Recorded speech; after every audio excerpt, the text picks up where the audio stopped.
Hello my dear students, मैं पीके गौतम स्वागत करता हूं आप सभी का फॉर्मूलेटर क्लासेस के ऑनलाइन प्लेटफॉर्म पे। आज हम लोग 6 सेमेस्टर सिविल ब्रांच के लिए जो सब्जेक्ट है आपका कंस्ट्रक्शन इंजीनियरिंग एंड मैनेजमेंट, उसके सिलेबस के बारे में डिस्कस करने वाले हैं। अगर बात करें इस सब्जेक्ट का जिसका नाम कंस्ट्रक्शन इंजीनियरिंग एंड मैनेजमेंट है, तो उसका कोड आपका क्या है? तो पीसीसी सीई 308 है। ये आपके एग्जाम में 3 क्रेडिट्स का पेपर है। तो अगर बात करें इस पूरे सिलेबस का, इस टॉपिक के सिलेबस का, तो इस टॉपिक के सिलेबस में आपको टोटल 8 टॉपिक्स पढ़ने हैं। 8 टॉपिक्स कौन कौन से? तो सबसे पहला जो टॉपिक आपका है कंस्ट्रक्शन बेसिक्स ऑफ कंस्ट्रक्शन। दूसरा आपके पास क्या है? Construction project planning. तीसरा आपके पास क्या है? Construction method and basics. चौथा क्या है? Construction equipment basics. पांचवा क्या है? Planning and organisation construction site and resources. छठा क्या है? Project monitoring and control. सातवां आपके पास क्या है? Contract management basics. और आठवां आपके पास क्या है? Construction cost. तो अगर बात करें हर एक टॉपिक का, तो हर एक टॉपिक में आपको बहुत सारे छोटे छोटे जो टॉपिक्स हैं, छोटे छोटे मॉड्यूल्स हैं, उनको कवर करना पड़ेगा। तो अगर मॉड्यूल 1 का बात किया जाए, तो मॉड्यूल 1 में आपको दिया गया है बेसिक्स ऑफ कंस्ट्रक्शन। तो बेसिक्स ऑफ कंस्ट्रक्शन में सबसे पहला चीज आपको मेंशन किया गया है इसमें यूनिक फीचर्स ऑफ कंस्ट्रक्शन। तो यूनिक फीचर्स ऑफ कंस्ट्रक्शन के बारे में अगर बात किया जाए, तो आप सब जानते हैं कि यूनिक फीचर ऑफ कंस्ट्रक्शन मतलब क्या हो गया। यूनिक मतलब क्या कि कोई अपने आप में अनोखा है। तो कंस्ट्रक्शन में वही चीज होता है कि अगर हम सेम मटेरियल आपको दें, सेम लेबर दें, फिर भी अगर आप कंस्ट्रक्शन कीजिएगा तो उससे अलग ही कंस्ट्रक्शन निकल कर करके आएगा। हो सकता है कि किसी में टाइम ज्यादा लग जाए, हो सकता है कि वहां पे इन्वायरमेंटल कंडीशन वैसा ना हो जिसके कारण कुछ स्ट्रक्चर में डिफेक्ट आ जाए। मतलब बोला जा रहा है क्या कि बिल्कुल सेम मटेरियल से, सेम लेबर से भी अगर आप कंस्ट्रक्शन करवाते हो, तब भी आपका सेम कंस्ट्रक्शन नहीं निकल पाएगा। उससे हो सकता है कि कुछ ना कुछ अलग ही निकले। हो सकता है कि उस कंस्ट्रक्शन का एक पार्ट बिल्कुल सिमिलर हो जाए, लेकिन पूरा का पूरा कंस्ट्रक्शन का जो प्रोजेक्ट है वो आपका सेम मिले, वो पॉसिबल नहीं है। तो इसी चीज को हम लोग क्या बोल देते हैं? तो इसको हम लोग बोल देते हैं यूनिक फीचर्स ऑफ कंस्ट्रक्शन। जब हम लोग डिटेल में पढ़े रहे होंगे मॉड्यूल नंबर 1, तो इसके बारे में और ज्यादा डिटेल में समझेंगे।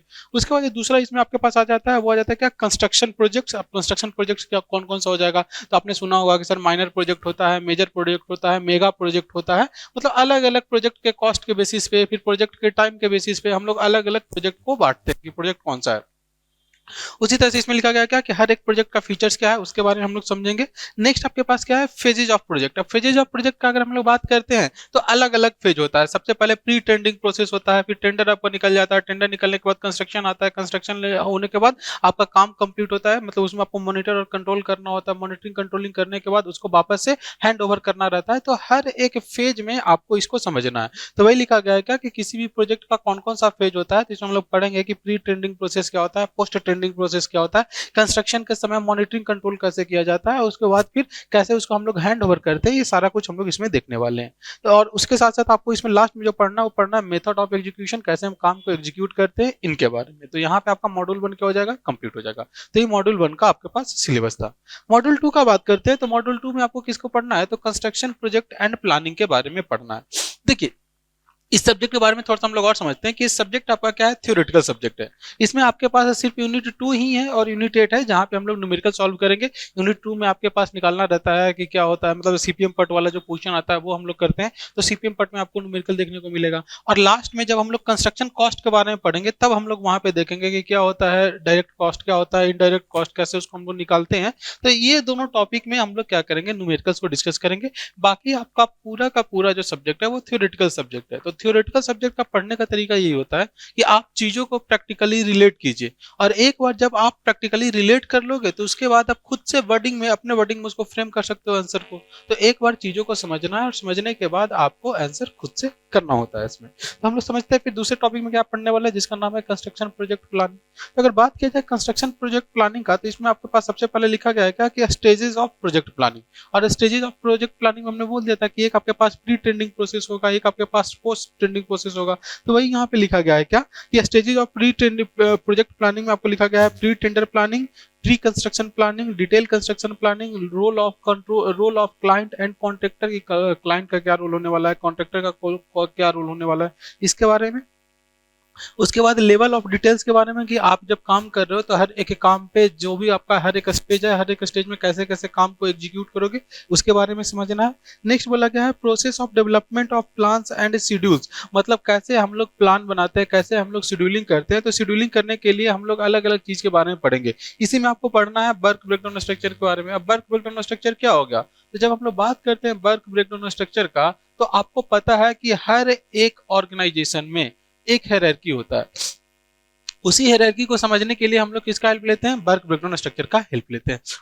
अगर बात करें वर्क ब्रेकडाउन स्ट्रक्चर का, तो वर्क ब्रेकडाउन स्ट्रक्चर में क्या होगा, तो यहाँ पे हमने बोला क्या कि हम लोग बॉटम से टॉप अप्रोच को फॉलो करेंगे। अब बॉटम से टॉप मतलब क्या, ये चीज आपसे ऑब्जेक्टिव में पूछा जाता है कि वर्क ब्रेकडाउन स्ट्रक्चर में हम लोग कैसे मूव करते हैं, टॉप टू बॉटम या बॉटम टू टॉप। तो हम लोग बॉटम टू टॉप मूव करते हैं। बॉटम टू टॉप मतलब क्या, ये अगर आपको ये बिल्डिंग बनाना है तो बिल्डिंग में हम लोग जब बनाना स्टार्ट करेंगे तो सबसे पहले क्या बनाएंगे, फाउंडेशन को बनाएंगे। फाउंडेशन के बाद आपका प्लिंथ आएगा, प्लिंथ के बाद आपका फर्स्ट फ्लोर आएगा, फिर सेकंड फ्लोर आएगा, ऐसे ऐसे बढ़ता जाएगा। तो आप कैसे बिल्डिंग को कंस्ट्रक्ट कर रहे हो, बॉटम से लेकर के टॉप की तरफ। तो यही जो स्ट्रक्चर आपका रहेगा, यही आपका कहलाएगा वर्क ब्रेकडाउन स्ट्रक्चर, जिसमें हम लोग किसको फॉलो करेंगे, बॉटम टू टॉप अप्रोच को फॉलो करेंगे। तो बाकी जब हम लोग सब्जेक्ट पढ़ रहे होंगे, सब्जेक्ट में जब मॉड्यूल 2 पढ़ रहे होंगे, वहां पे वर्क ब्रेकडाउन स्ट्रक्चर में इसके बारे में हम लोग डिटेल से पढ़ेंगे। वर्क ब्रेकडाउन स्ट्रक्चर के बाद जो आपका आता है उसमें आता है क्या, एक्टिविटी लिस्ट। अब एक्टिविटी लिस्ट क्या होता है, तो एक्टिविटी लिस्ट मतलब क्या कि किसी भी प्रोजेक्ट में आपके पास नंबर्स ऑफ वर्क होते हैं, तो उन्हीं सारे वर्क को कौन से सीक्वेंस में कैसे कैसे अरेंज करना है, वो आपका कहलाएगा एक्टिविटी लिस्ट। उसके बाद लिखा गया क्या कि assessment of work content, work को आप कैसे करोगे उसके बारे में आपको बताना है। कॉन्सेप्ट ऑफ प्रोडक्टिविटी, प्रोडक्टिविटी कैसे आपको मिलता है, कि कौन सा प्रोजेक्ट से कितना प्रोडक्टिविटी आपको मिलेगा, उसके बारे में यहाँ पे बात करना है। उसके बाद क्या बोला जा रहा है कि एस्टिमेशन ड्यूरेटिंग सीक्वेंस ऑफ एक्टिविटी, मतलब क्या कि इसमें हम लोग पढ़ने वाले हैं सीपीएम एंड पट के बारे में। जब हम लोग सीपीएम और पट के बारे में पढ़ेंगे तब हम लोग यहाँ पे देखेंगे कि कैसे टाइम एस्टिमेट करते हैं। तो टाइम एस्टिमेट हम लोग देखेंगे 4 तरह का टाइम हमारे पास होगा। एक होगा अर्लीस्ट पॉसिबल टाइम, एक होगा लेटेस्ट एस्टिमेशन टाइम, एक आपके पास हो जाएगा क्या, अर्लीस्ट स्टैंडर्ड टाइम। मतलब 4 तरह का आपके पास टाइम होगा, उन चारों टाइम के बारे में हम लोग पढ़ेंगे यहाँ पे। उसी तरह से बोला जाता है क्या कि जब पट पढ़ेंगे तो पट में भी क्या होता है, कोई एक एक्टिविटी रहेगा। एक्टिविटी मान करके चल रहे हैं क्या कि कोई एक एक्टिविटी हमारे पास ए है, इसको हम लोग क्या बोल देंगे कि ये मेरे पास एक नोड है, यहाँ पे एक नोड है, ये आपके पास एक्टिविटी हो गया। तो एक आपके पास टीई हो जाता है, एक आपके पास क्या हो जाता है, टीएल हो जाता है। उसी तरह से एक आपके पास एलई हो जाता है, एक आपके पास क्या हो जाता है, एलटी हो जाता है। मतलब क्या कि अर्लीस्ट पॉसिबल टाइम और latest possible time, latest start time, latest finish time. तो ये 4 तरह का टाइम होता है। इन सारे टाइम के बारे में भी हम लोग यहाँ पे डिस्कस करेंगे। अगेन इसके बाद बोला जा रहा है क्या कि इसमें हम लोग ड्यूरेशन को कैलकुलेट करने के लिए कौन कौन सा मेथड का यूज करेंगे, उसके बारे में आपको पढ़ना है। उसके बाद इसमें आपको पढ़ना है टेक्निक्स ऑफ प्लानिंग की, प्लानिंग हम लोग कैसे करते हैं। तो जब प्लानिंग का बात करेंगे तो इसमें अलग अलग टॉपिक को हम लोग डिस्कस करेंगे कि सबसे पहले हमारे पास आ जाएगा कि होता है, उसके बाद गैंट चार्ट क्या होता है, उसके बाद आपको देखिएगा क्या कि इसमें और अलग अलग जो आपके पास एक्टिविटी है कि नेटवर्क क्या होगा, नेटवर्क को हम लोग कैसे एनालाइज करेंगे, ये सारा कुछ हम लोग यहाँ पे देखने वाले हैं। उसके बाद क्या बोला जा रहा है कि preparation of CPM network, CPM में हम लोग कैसे नेटवर्क को तैयार करते हैं उसके बारे में हम लोग यहाँ पे डिस्कस करने वाले हैं। तो यहाँ पे अब फिर उसके बाद सीपीएम के बाद आपको पर्ट के बारे में पढ़ना है कि पर्ट क्या होता है। तो हम लोग देखेंगे क्या कि क्या होता है सीपीएम और क्या होता है हमारे पास पर्ट। सीपीएम का बात करते हैं तो क्रिटिकल पाथ मेथड, पर्ट का बात करते हैं तो project evaluation and review technique. तो ऑब्जेक्टिव में तो सीधा इसका आपका फुल फॉर्म ही पूछ ले जाएगा कि सीपीएम का फुल फॉर्म क्या होता है, पर्ट का फुल फॉर्म क्या होता है। अब बात करते हैं क्या कि सीपीएम और पर्ट के बारे में जब पढ़ेंगे डिटेल में तब तो समझेंगे, बस अभी बेसिक्स आइडिया लेते हैं क्या कि सीपीएम क्या होता है और पर्ट क्या होता है। तो आपने क्या देखा कि सर जब हम लोग कंस्ट्रक्शन का बात करते हैं तो एक ही काम जो है वो बार बार रिपीट होता है, रिपीटेटिव नेचर का होता है। तो वैसा काम जो रिपीटेटिव नेचर का होगा वहां पे हम लोग सीपीएम को फॉलो करते हैं। और वैसा काम जो आपका एक्सपेरिमेंटल होगा, एक्सपेरिमेंटल मतलब क्या कि साइंटिस्ट लोग हैं, जो साइंटिस्ट लोग हैं वो किसी एक्सपेरिमेंट को कर रहे हैं तो उसके आउटकम के बारे में भी उनको पता नहीं है, वो रिसर्च का काम कर रहे हैं। तो जो भी रिसर्च रिलेटेड वर्क आएगा उसमें हम लोग इसको फॉलो कर लेते हैं, पर्ट को फॉलो कर लेते हैं। तो सीपीएम में क्या करता है कि जो भी इंजीनियर रहता है वो अपने एक्सपीरियंस के बेसिस पे बता देता है कि प्रोजेक्ट में कितना कॉस्ट लगने वाला है, कितना ड्यूरेशन लगने वाला है। लेकिन वहीं अगर बात करते हैं पर्ट का, तो पर्ट में ये बता पाना, एक हम लोग टाइम को एस्टिमेट करेंगे, एग्जैक्ट टाइम वहां पे आपको नहीं पता होगा। उसमें हम लोग पढ़ेंगे कि ये आपके पास नॉर्मल डिस्ट्रीब्यूशन को फॉलो करेगा, ये आपको बीटा डिस्ट्रीब्यूशन को फॉलो करेगा। तो अलग अलग टाइप का जब डिफरेंस पढ़ेंगे सीपीएम पार्ट में तो वहां पे हम लोग डिस्कस करेंगे। तो ये आपके पास क्या था, तो ये आपके पास था यूनिट नंबर 2। तो यूनिट नंबर 2 में हम लोग इससे रिलेटेड टाइम का एस्टिमेशन जो है वो टाइम का एस्टिमेशन देखेंगे, फ्लोट के बारे में देखेंगे कि फ्लोट क्या होता है, स्लैक के बारे में देखेंगे कि स्लैक क्या होगा, positive float, negative float, zero float, positive slack, negative slack, zero slack, ये सारा कुछ हम लोग डिस्कस करेंगे मॉड्यूल नंबर 2 में। इसके बाद आपके पास आ जाता है क्या, मॉड्यूल नंबर 3। अब यहाँ पे देखिए मॉड्यूल नंबर 3 और मॉड्यूल नंबर 4 का बात करें तो मॉड्यूल नंबर 3 में क्या बोला जा रहा है, कंस्ट्रक्शन मेथड्स बेसिक्स और क्या बोला जा रहा है मॉड्यूल नंबर 4 में, कंस्ट्रक्शन इक्विपमेंट बेसिक्स। मतलब क्या कि कंस्ट्रक्शन करने के लिए हम लोग कौन कौन सा मेथड्स लेंगे, बस उसके बारे में आपको बेसिक सा आइडिया लेना है। वहीं अगर बात करें मॉड्यूल नंबर 4 का, तो कंस्ट्रक्शन करने के लिए हम लोग कौन कौन सा इक्विपमेंट का यूज करेंगे उसका बेसिक सा इंफॉर्मेशन लेना है। तो अगर बात करें मेथड्स का, तो आप कंस्ट्रक्शन आप किसका कीजिएगा, आप कंक्रीट का स्ट्रक्चर का भी कर सकते हो, आप स्टील का भी स्ट्रक्चर बना सकते हो, आप वुडन वर्क भी बना सकते हो। तो आप अलग अलग चीज को बना रहे हो, तो अलग अलग चीजों को बनाने के लिए कौन कौन सा मेथड अडॉप्ट करेंगे वो आपका यूनिट नंबर 3 में आएगा। और उनको बनाने के लिए हम लोग कौन कौन सा इक्विपमेंट का यूज करेंगे वो आपका मॉड्यूल नंबर 4 में आ जाएगा। तो अगर मॉड्यूल नंबर 3 के सिलेबस का बात करें, तो इसमें क्या लिखा गया है, कंस्ट्रक्शन मेथड बेसिक्स। अब कंस्ट्रक्शन मेथड बेसिक्स में सबसे पहले आपके पास क्या बोला जा रहा है कि types of foundation and construction method. आपके पास अलग अलग टाइप का फाउंडेशन कौन सा होता है और उनको बनाने का क्या तरीका होता है, इसके बारे में आपको पढ़ना है। उसके बाद क्या बोला जा रहा है कि basic of form work and staging. मतलब आप फॉर्म वर्क जो तैयार करते हो किसी भी बिल्डिंग को बनाने के लिए, वो फॉर्म वर्क क्या होता है। स्टेजिंग मतलब आपने देखा होगा कि लकड़ी का हम लोग पैक वगैरह लगा कर करके सबको एडजस्ट करते हैं, तो वो आपका स्टेजिंग वगैरह हो जाएगा। उसके बाद क्या बोला जा रहा है कि कॉमन बिल्डिंग कंस्ट्रक्शन मेथड, मतलब बिल्डिंग बनाने का कॉमन मेथड कौन कौन सा है, इसके बारे में हम लोग बात करेंगे। इसमें आपके पास दो तरह का मेथड आता है, एक को हम लोग बोल देते हैं कॉमन वॉल, और उसके बाद आता है कॉमन स्लैब की वॉल्स कैसे बनाएंगे, और मतलब हम लोग दीवार कैसे बनाएंगे, और स्लैब जो हमारा है स्लैब कैसे बनाएंगे, इसके बारे में यहाँ पे पढ़ना है। अगेन क्या बोला जा रहा है इसमें कि construction frame structure with block work walls. मतलब अब आप देख रहे हो क्या कि पहले अब के जमाने में जो भी बिल्डिंग बन रहा है उसमें हम लोग जो दीवार बनाने के लिए ब्लॉक वर्क का यूज करते हैं, ब्लॉक का यूज कर लेते हैं, उससे हम लोग दीवार का बनाते हैं। तो वो जो दीवार बनाते हैं ब्लॉक वर्क का यूज कर करके वो कैसे बनेगा उसके बारे में हम लोग यहाँ पे डिस्कस करने वाले हैं। उसके बाद बोला जा रहा है क्या कि modular construction method for repetitive work. जो मेरा मॉडुलर कंस्ट्रक्शन मेथड है वो क्या होगा, जो रिपीटेटिव टाइप का वर्क होगा, जैसे बिल्डिंग का कंस्ट्रक्शन, अब हर जगह बिल्डिंग का कंस्ट्रक्शन करोगे तो इसके लिए हम लोग कौन सा मेथड का यूज करेंगे, ये चीज हम लोग पढ़ने वाले हैं यूनिट नंबर 3 में। इसके बाद इसमें पढ़ना है किसके बारे में, तो precast concrete construction method के बारे में। आप प्री कास्ट, अब जो भी ब्रिज वगैरह देखते हो तो ब्रिज में क्या होता है कि पहले से ही आपके जो गटर्स वगैरह रहते हैं वो बने हुए रहते हैं, उनको एज इट इज ला कर करके जो हमारा साइट लोकेशन रहता है वहां पे हम लोग प्लेस कर देते हैं। तो आपको भी पता है कि स्ट्रक्चर दो तरह से बनता है, एक आपके पास क्या होता है कास्ट इन सीटू होता है, एक होता है आपके पास प्री कास्ट। अब कास्ट इन सीटू का बात करते हैं तो साइट पे ही हम लोग मटेरियल को तैयार करते हैं और साइट पे ही जो भी कंपोनेंट होगा उस कंपोनेंट को हम लोग मैन्युफैक्चर करेंगे। और वहीं अगर प्री कास्ट का बात करें तो प्री कास्ट में हम लोग क्या करते हैं कि जो हमारा मटेरियल है वो पहले से ही बना हुआ, मतलब मटेरियल नहीं, जो भी आपका कंपोनेंट है वो कंपोनेंट पहले से ही बना है, उसको वहां से ला कर करके हम लोग सीधा साइट पे प्लेस कर देंगे। तो ये आपका क्या कहलाएगा, एक आपका कास्ट इन सिटू, एक आपका कहलाता है प्री कास्ट। तो यहाँ पे हम लोग पढ़ेंगे किसके बारे में, precast concrete construction method के बारे में।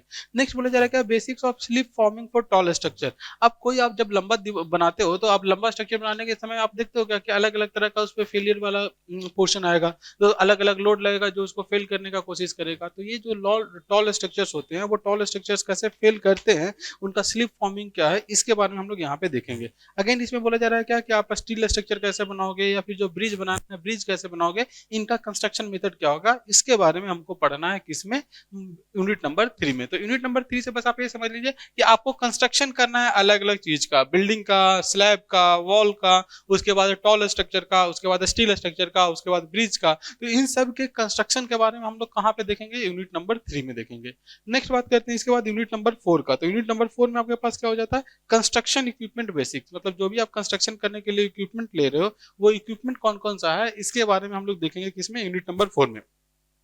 अब इक्विपमेंट से पहले तो क्वेश्चन नहीं आता था, बट अब कंपटीशन में भी क्वेश्चन आने लग गया है कि आपका जो क्रेन यूज होता है वो क्रेन किसके लिए यूज होता है, जो आप हॉइस्ट यूज करते हो वो हॉइस्ट कहाँ पे यूज करते हो, जो बुलडोजर यूज करते हो बुलडोजर कहाँ पे यूज करते हो, मतलब अर्थ फिलिंग के लिए कौन सा मटेरियल यूज करोगे, कोई स्ट्रक्चर है उसको डिसमेंटल करने के लिए कौन सा स्ट्रक्चर यूज करोगे, किसी भी कंपोनेंट को लिफ्ट करना है तो लिफ्ट करने के लिए कौन सा स्ट्रक्चर यूज करोगे, आपका जो ट्रैक्टर है ट्रैक्टर को हम लोग कहाँ पे यूज करते हैं। तो इन सारे चीजों के बारे में आपको कंस्ट्रक्शन इक्विपमेंट में पढ़ने को मिलेगा। तो अगर बात करें कंस्ट्रक्शन इक्विपमेंट सब जो आपका टॉपिक है मॉड्यूल नंबर 4, उसमें कौन कौन सा टॉपिक हमको पढ़ना है, तो उसमें सबसे पहला आपके पास है कि क्या conventional construction method versus mechanised method and advantage of latter. मतलब क्या बोला जा रहा है कि आप जो कन्वेंशनल मेथड है वो हम लोग कैसे बिल्डिंग बनाते थे, और अब जो मैकेनाइज्ड मेथड हमारे पास आ गया है जो मैकेनिकल इंस्ट्रूमेंट्स वगैरह का यूज कर करके हम लोग करते हैं, उन दोनों में क्या दोनों का क्या क्या एडवांटेज है, दोनों का क्या क्या डिसएडवांटेज है, इसके बारे में आपको डिस्कस करना है।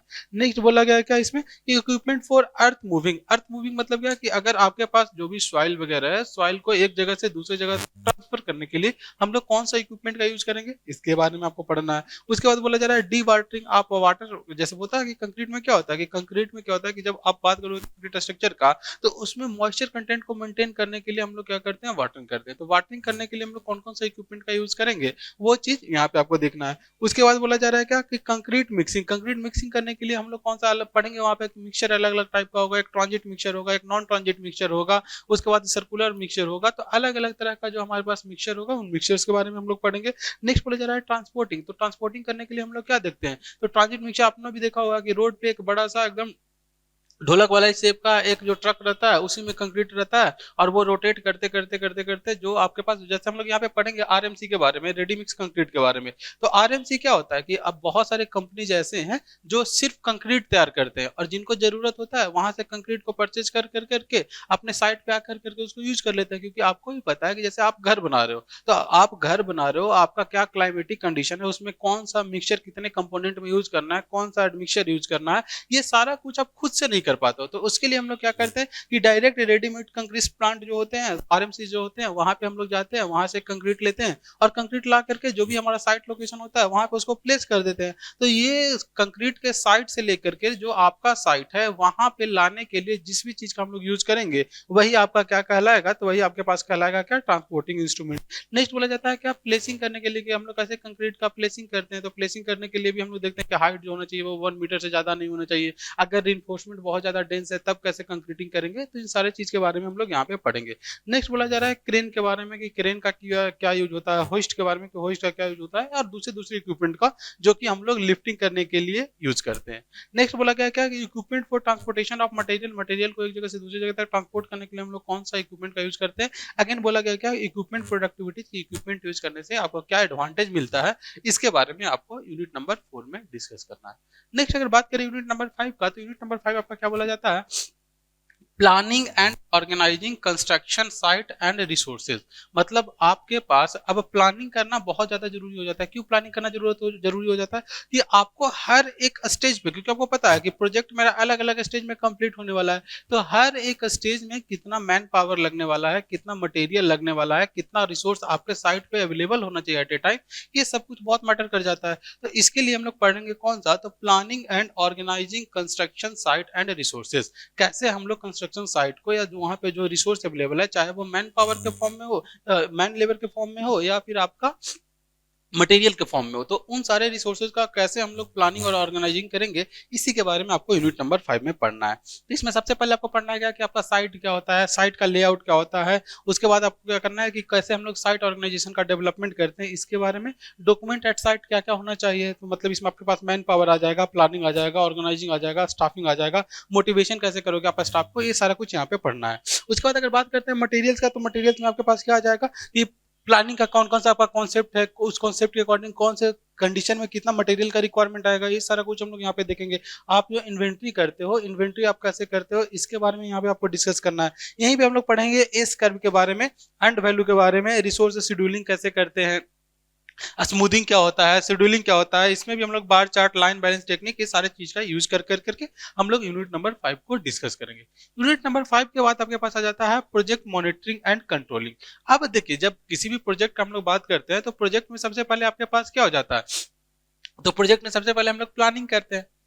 प्लानिंग करने के बाद क्या करेंगे, तो प्लानिंग करने के बाद हम लोग क्या करते हैं, इसका कंस्ट्रक्शन करते हैं। और इसी कंस्ट्रक्शन करते समय आपको दो चीज करना पड़ता है। एक क्या होता है, तो कंस्ट्रक्शन में एक आप सबसे पहले तो आप क्या करोगे, कंस्ट्रक्शन करते समय जब हम लोग कंस्ट्रक्शन ना बोल करके इसको एग्जीक्यूशन बोल दीजिए, तो जब आपका वर्क एग्जीक्यूट हो रहा होगा, तो एग्जीक्यूशन के समय में हम लोग क्या क्या करते हैं, तो कंस्ट्रक्शन भी करते हैं, कंस्ट्रक्शन के साथ साथ मॉनिटरिंग भी करते हैं, और मॉनिटरिंग के साथ साथ इसमें हम लोग और क्या करते हैं, तो इसमें हम लोग कंट्रोलिंग भी करते हैं। मतलब क्या हुआ कि जैसे सपोज कीजिए कि आपका कोई काम चल रहा था, तो काम चल रहा था, तो आप जा करके साइट पे, तो कंस्ट्रक्शन का काम चल रहा है, अब आप जा करके देखोगे कि जो साइट पे काम चल रहा है वो as per the plan, as per the schedule हो रहा है कि नहीं हो रहा है। मतलब आप जा करके मॉनिटर करोगे, अगर वो चीज as per the plan, as per the schedule हो रहा होगा, जो आपने डिसाइड किया है उसके अकॉर्डिंग हो रहा होगा, तब तो आपको कोई किसी भी तरह का कंट्रोल करने का जरूरत नहीं है। या हो सकता है ऐसा भी तो कंडीशन आ सकता है कि आपका जो काम हो बहुत ज्यादा डिले हो गया हो, किसी भी कारण से हो सकता है कि हैवी रेनफॉल हो रहा हो, या कोई भी दूसरा फैक्टर हो रहा हो जिसके कारण आपका काम जो है बहुत लेट हो गया। तब आप क्या कीजिएगा,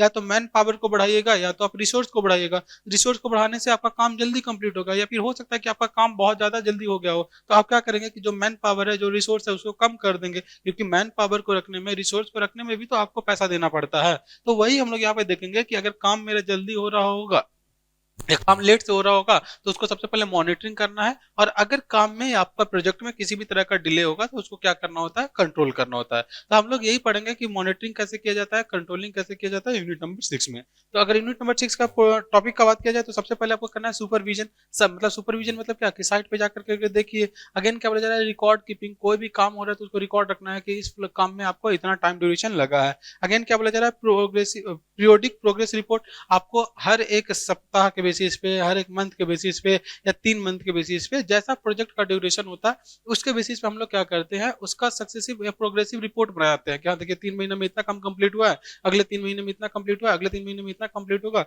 तो वो क्या कहलाता है, project periodic progress report. Next बोला जाता है क्या, पीरियोडिकल प्रोग्रेस मीटिंग। आपको समय समय पे जो भी आपके पास अलग अलग डिपार्टमेंट, जैसे आपका बिल्डिंग कंस्ट्रक्शन का ही बात कर रहे हैं, तो आप इसमें क्या देखिएगा, आपको इलेक्ट्रिशियन का भी जरूरत पड़ेगा, आपको प्लम्बर का भी जरूरत पड़ेगा, आपको कारपेंटर का भी जरूरत पड़ेगा, और आपके साथ साथ जो बिल्डिंग बना रहे हैं मिस्त्री मैसन्स का भी जरूरत पड़ेगा। तो इन सबके साथ आपको बैठ करके टाइम टू टाइम डिस्कस करना पड़ेगा कि अभी कौन सा काम हो रहा है, किनका जरूरत है, कितने मटेरियल का जरूरत है, तो इनके मीटिंग के बारे में आपको पढ़ना है। अगेन क्या बोला जा रहा है कि दो चीज होता है, एक को हम लोग बोल देते हैं क्या, अपडेटिंग। अब अपडेटिंग क्या होता है कि आपका जो काम है वो कितना हुआ है, एज पर शेड्यूल हो रहा है कि नहीं हो रहा है, इसके बारे में इंफॉर्मेशन देना, ये क्या कहलाएगा, आपका अपडेटिंग कहलाएगा। अगेन क्या बोला जा रहा है कि अपडेटिंग में हम लोग पर्पस देखेंगे, इसका फ्रीक्वेंसी कितने समय के बाद आपको अपडेट करना होता है। मेथड ऑफ अपडेटिंग हम लोग पढ़ेंगे कि मेथड ऑफ अपडेटिंग हमारे पास कौन कौन सा होता है। नेक्स्ट बोला जा रहा है क्या, common cause of time and cost overruns and corrective measures. अगर आपका कॉस्ट ज्यादा हो रहा है या टाइम ज्यादा हो रहा है तो उसको हम लोग कैसे करेक्ट करेंगे, उसके बारे में यहाँ पे देखना है। अगेन क्या बोला जा रहा है, basics of modern project management. अभी जो करंट में चल रहा है मॉडर्न में, हम लोग कौन कौन सा कंस्ट्रक्शन मेथड का यूज करते हैं उसके बारे में यहाँ पे बताना है। अगेन क्या बोला जा रहा है कि use of building information modelling, BIM के बारे में आपको पढ़ना है, क्वालिटी कंट्रोल के बारे में पढ़ना है। तो ये आपके पास यूनिट नंबर 6 का सिलेबस है। नेक्स्ट बात करेंगे यूनिट नंबर 7 का। तो यूनिट नंबर 7 में आपके पास किसके बारे में पढ़ना है, तो कॉन्ट्रैक्ट्स के बारे में पढ़ना है। तो कॉन्ट्रैक्ट क्या होता है, तो कॉन्ट्रैक्ट क्या होगा, जैसे आप भी देखते होंगे कि पहले क्या होता था कि पहले हम लोग क्या करते थे कि जैसे शादी वगैरह का बात करते तो शादी में क्या करते थे, खुद से ही आपको हलवाई का अरेंजमेंट करना है, खुद से ही खाना बनाना है, खुद से ही खिलाना है। बट अब हम लोग क्या करते हैं कि पूरे शादी के फंक्शन का किसी को कॉन्ट्रैक्ट दे दिया। अब कॉन्ट्रैक्ट देने से क्या हो गया कि आप कॉन्ट्रैक्ट में जब भी होगा तो दो पार्टी होगा, एक जो आपका ऑनर होगा और दूसरा जो होगा वो आपका कॉन्ट्रैक्टर होगा। तब हम लोग क्या करते हैं कि कॉन्ट्रैक्ट में क्या होता है कि जो ऑनर और जो कॉन्ट्रैक्टर होता है, किसी एक चीज पे दोनों के बीच में आपसी एक क्या होता है, मीटिंग होता है, या बोलते हैं क्या कि दोनों आपसी में किसी एक चीज पे आ करके ये डिसाइड करते हैं कि हम इस काम को इस कॉस्ट पे इतने ड्यूरेशन में करेंगे। तो वही बोला जा रहा है कि किसी भी एक प्रोजेक्ट पे आकर के किसी भी एक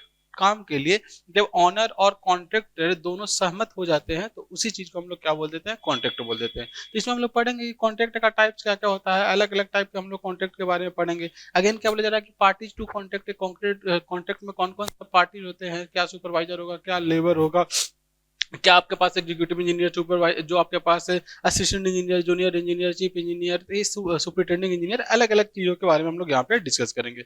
नेक्स्ट क्या बोला जा रहा है, कॉन्ट्रैक्ट ड्यूरेशन एंड प्राइस। कोई कॉन्ट्रैक्ट का कितना ड्यूरेशन होगा, कितना प्राइस होगा, उसके बारे में डिस्कस करना है। परफॉर्मेंस पैरामीटर्स की, आपका जो कॉन्ट्रैक्ट चल रहा है वो डिले तो नहीं हुआ है, उसमें अगर डिले होगा तो कितना पेनल्टी लगाया जाएगा, तो आपका लिक्विडेटेड डैमेज क्या होगा, इन सब चीज के बारे में आपको पढ़ना है। तो लिक्विडेटेड डैमेज के बारे में बस थोड़ा सा ऐसा समझ लीजिए, जैसे कि आपने पहले प्रोजेक्ट में जो आप कॉन्ट्रैक्ट बना रहे थे, कॉन्ट्रैक्ट में ऐसा बोला कि आपने 3 महीने में काम को कंप्लीट कर करके सबमिट कर देंगे, बट आपसे काम जो हुआ वो 3 महीने में कंप्लीट नहीं हुआ, कुछ भी रीजन हो सकता है। तो उसमें क्या होता है कि जो आपका ऑनर रहेगा वो आपके ऊपर एक पेनल्टी मारेगा। पेनल्टी मतलब क्या कि सर आपने 3 महीने में काम को बोला था बट 3 महीने में आपका काम कंप्लीट नहीं हुआ, तो अब आपको क्या करना होगा कि कुछ हमको पेनल्टी देना पड़ेगा। यही पेनल्टी आपका क्या कहलाएगा, लिक्विडेटेड डैमेज कहलाता है। अगेन क्या बोला जा रहा है कि फोर्स मेजर हम लोग पढ़ेंगे कि सस्पेंशन क्या होता है कॉन्ट्रैक्ट का, कैसे कॉन्ट्रैक्ट को हम लोग टर्मिनेट करते हैं, कैसे कॉन्ट्रैक्ट को सबलीट करते हैं, इन सब चीज के बारे में आपको यहाँ पे पढ़ना है। इसके साथ साथ लास्ट में पढ़ना है क्या कि अगर कॉन्ट्रैक्टर और ऑनर के बीच में कुछ भी डिस्प्यूट हो गया तो उस डिस्प्यूट को कैसे रिजोल्व किया जाएगा, तो डिस्प्यूट रिजोल्यूशन मेथड भी आपको यूनिट नंबर 7 में पढ़ना है। तो आपके पास यूनिट नंबर 7 का सिलेबस हो गया। देखिए जो लास्टली आता है वो आ जाता है आपके पास क्या, आपका पास आ जाता है यूनिट नंबर 8, जिसमें हम लोग पढ़ेंगे कंस्ट्रक्शन कॉस्ट के बारे में। अब कंस्ट्रक्शन कॉस्ट में हम लोग पढ़ेंगे दो टाइप के कॉस्ट के बारे में, कि डायरेक्ट कॉस्ट क्या होता है, इनडायरेक्ट कॉस्ट क्या होता है। तो एक कॉस्ट क्या होगा कि जो आपको डायरेक्टली आपके प्रोजेक्ट में लगेगा, जैसे आपको क्या बोला जा रहा है कि जैसे सपोज कीजिए कि आपको क्या करना था, मटेरियल लाना था, तो कि जितना मटेरियल लाएगा उसको आपको डायरेक्ट सप्लाई करना है। और दूसरा क्या होता है कि जैसे सपोज कीजिए कि आपने कोई लैंड एक्वायर किया है तो आपको उसको टैक्स पे करना है, तो ये जो टैक्स वगैरह आ जाएगा वो आपका इनडायरेक्ट कॉस्ट में आ जाएगा। तो हम लोग देखेंगे कि डायरेक्ट कॉस्ट क्या होगा, इनडायरेक्ट कॉस्ट क्या होगा, उनका रिलेशन कैसा होगा, और उसमें हम लोग पढ़ेंगे कि अलग अलग मेथड हमारे पास होता है, डायरेक्ट स्टेप मेथड वगैरह। तो इन सारे मेथड्स के बारे में हम लोग देखेंगे और उससे हम लोग कॉस्ट का एस्टिमेशन करेंगे। लास्ट में इसमें क्या बोला जा रहा है कि कंप्रेशन और डिकम्प्रेशन के बारे में पढ़ना है। तो इस तरह से आपका मॉड्यूल नंबर 8 भी कंप्लीट हो जाएगा। तो हर एक मॉड्यूल का एक सिस्टमैटिक फॉर्म में आपको वीडियो, जो फॉर्मुलेटर का ऐप है, उस पर आपको मिल जाएगा। तो आइए अगले क्लास से हम लोग स्टार्ट करेंगे यूनिट नंबर 1 को। तो मिलते हैं आपसे अगले क्लास में। धन्यवाद।